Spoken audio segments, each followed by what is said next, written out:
Get ready for your daily dose of marketing strategies and tactics from entrepreneurs with the guile and experience to help you find success in any marketing capacity. You're listening to Marketing School with your instructors, Neil Patel and Eric Sue. Hello and welcome to another episode of Marketing School. I'm your host, Eric Sue. And I'm Neil Patel. And today we're going to talk about the 7 deadly sins of marketing. Neil, what's sin number 1? Sin number 1 is buying paid links. So if you buy paid links, there's a lot of brokers out there like tuxlinkbrokers.com, etc.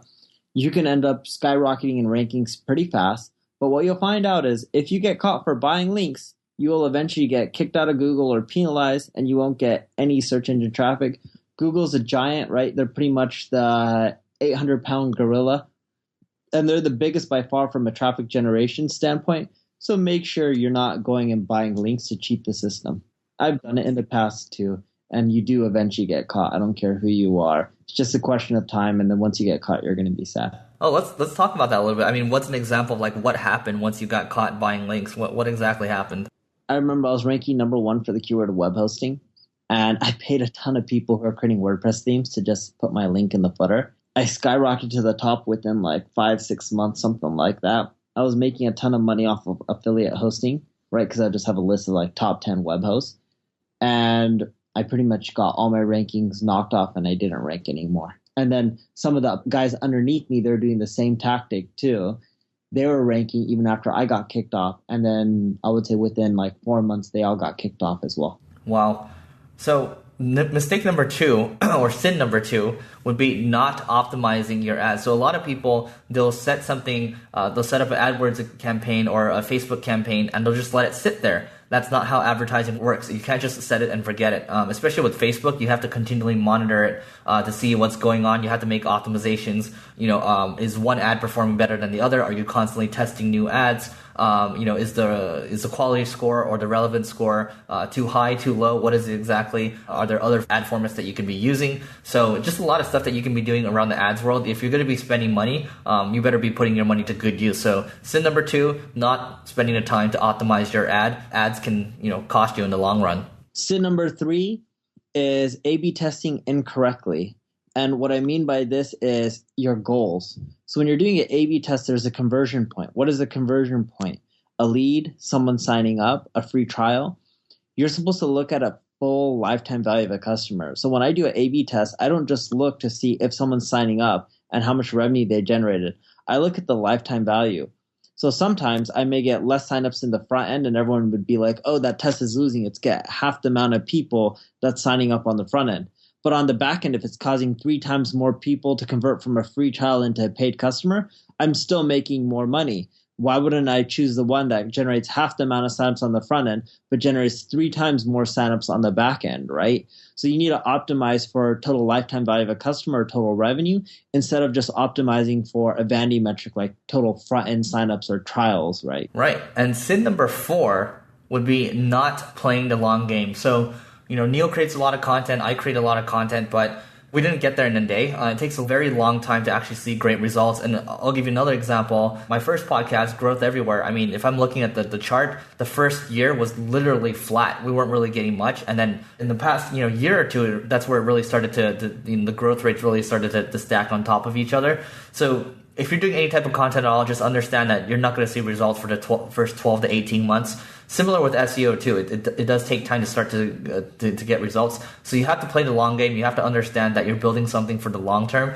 A lot of people, especially when you receive funding or any type of financing at all, you have other people involved and they want to see stuff happen quickly. And that does kind of influence where you're going to take your business and how your strategy is going to move forward sometimes. So ideally, in your mind, you're always thinking about playing the long game. Neil and I just talked about what we're planning to do with this podcast, and we're focused on the long-term value for everyone here. So there's no immediate gratification that we're looking for. You can delay it a little bit, delay it as long as you can.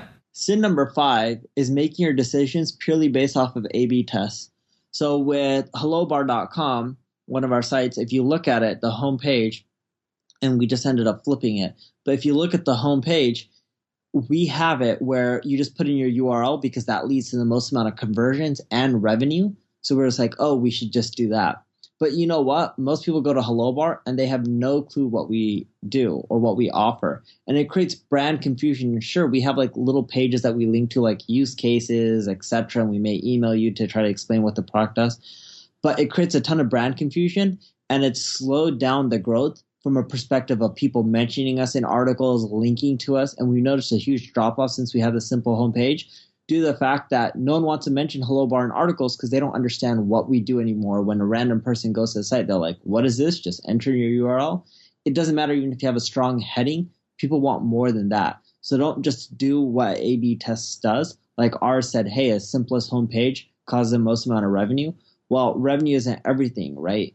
You don't want to have brand confusion. You don't want to slow down your potential in future growth as well. Sin number 6 is being schizophrenic with the test that you're running. So I'm literally talking about, you spend money for 1 or 2 days and you see something not working, you shut it off, and 2 days later you decide to turn it back on, and then a day later you turn it off. I like to use the analogy that success is like a sphere, right? You have a sphere, and then on the edges, that's success everywhere, right?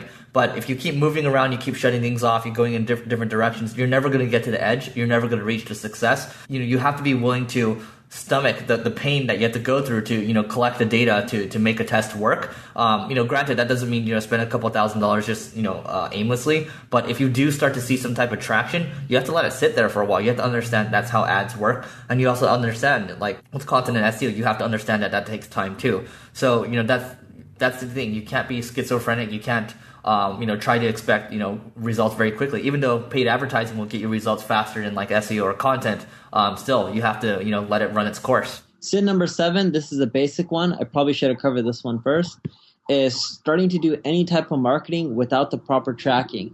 Most people are like, yeah, I got proper tracking. I have Google Analytics set up, but is it accurate? Is it actually tracking all your goals, your revenue?